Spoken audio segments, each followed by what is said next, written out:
In this lesson, we will be practicing writing and solving a percent proportion. A good place for us to start is to separate the words percent and proportion and think about what we already understand about both of these words. In Chapter 1, we spent quite a bit of time understanding that a proportion is equivalent rates or equivalent ratios. A percent is when you have a part out of 100. So a percent proportion is putting those two ideas together. We're going to compare a part to a whole that is equal to that equivalent percent out of 100. All right, let's get started by looking at an example. What percent of $15 is $9? Well, whenever we are understanding a problem, we should be underlining and circling what is important and what it is that we have to find out. What we're finding out is a percent. That's what we want to know. We have two values, $15 and $9. One is a part and one is a whole. Let's reread the question. What percent of $15 is $9? We want to know the percent of 15. That would be the whole. $9 is also less than 15, so that also just makes common sense that $9 is part of the whole $15. Is, in math, often means an equal sign. So we're starting to form a proportion as an equation. So let's go down below and fill in some numbers. Our part is 9 and our whole is 15. We're going to equal that because we're writing a proportion. We want to find the percent. So we're going to use the letter N to represent the number out of 100. So 9/15 is our fraction, and N over 100 is representing our percent, something out of 100, and that's what percent means. Now to solve this proportion, we can use cross products. So I can take 9 times 100 multiplied, and that's 900 equals 15 times n, and we write 15n. We're going to divide out the 15 since we want to solve for the number n, or the letter n.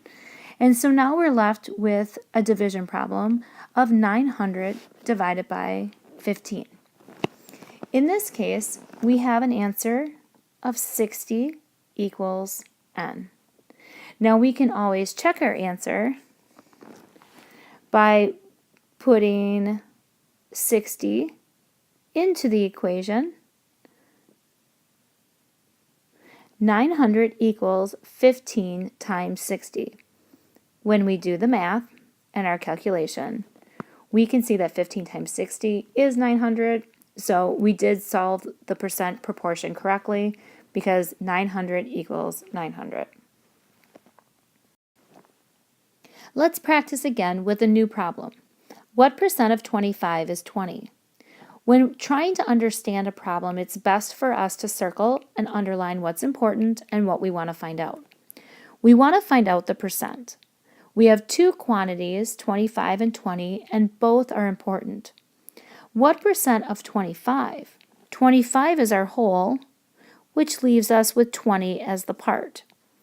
That is equivalent to some percent. So we're going to use n to represent the number of the part out of 100. To solve a proportion, you could cross multiply, and that would give you 2,000 equals 25n, and then you would divide out your 25. I want to show you another way that you could solve this proportion. 20 25ths can be simplified by dividing both those numbers by a common factor of 5. By doing that, we have smaller numbers now that we are going to be multiplying and dividing. And smaller numbers are usually a lot easier for us to use our mental math. So 4/5 equals n over 100. Now here you could cross multiply, or we could start to look for that multiplier. 5 times something is 100. And that answer is 20. 5 times 20 is 100. So to keep it as a proportion and keep it equivalent, we're going to take 4 times 20, and that equals n. No matter how you want to solve this proportion, your final answer will be 80. And what that means is that 20 is 80% of 25. Let's practice with another problem. What number is 40% of 120? Again, it's best for us to circle and underline what's important and what it is we want to find out. We want to know a number this time. We know the percent and we know the whole. It's out of 120. So the number that we're trying to find out is the part. 120 is our whole, and 40% is going to be written as a fraction 40/100ths, and that's our percent. So now we're going to put this together as a proportion. Our part is going to be represented by the letter P. Our whole is 120, which is equivalent to our percent of 40 out of 100. Using cross products, we're going to multiply P times 100, and we're going to write that as 100 times P equals 120 times 4. 12 times 4 is 48, and then I'm going to add our 2 zeros, 4,800. Divide out the 100 because we want to isolate the P. We have 4,800 divided by 100. Dividing by 100 is going to eliminate those zeros. So we have a final answer of P equals 48.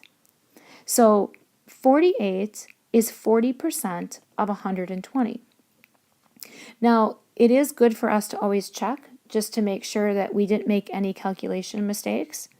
So in this case, what I would recommend is rewriting your proportion. 48 out of 120 is equivalent to 40 out of 100, and then simplify. So 48 and 120 have a common factor of 24. When I divide by 24, I get a simplified fraction of 2/5. 40/100ths has a common factor of 20. So when I divide both of these numbers by 20, I get a simplified fraction of 2/5. And that is a really smart way of checking to make sure that you have calculated correctly. I'd like you to pause the video now and you give it a try. Grab a piece of paper or use your iPad screen, and I want you to solve $12.75 is what percent of $50? And then try the next problem. What number is 5% of 60? All right, so you've solved $12.75 is what percent of 50. Let's walk through this problem step by step together and see if we both have the same answer at the end. So we always need to underline and circle what's important. We know that we are trying to find the percent. We have two quantities, $12.75 and 50. Our $12.75 is the part, and our whole is 50. Our percent is some part out of 100. So now let's put together our proportion.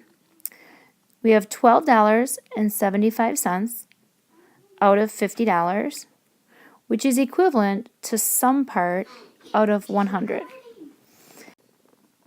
We could use cross products to solve for n, but I'm noticing a nice pattern here that 100 is 2 times greater than 50. So if we find what is 2 times greater than $12.75, that will give us our answer for n. 12 and 12 is 24, and 75 cents and 75 cents is $1.50. When we add that up, we have 25.5. But remember that it was percent that we are wanting to find out.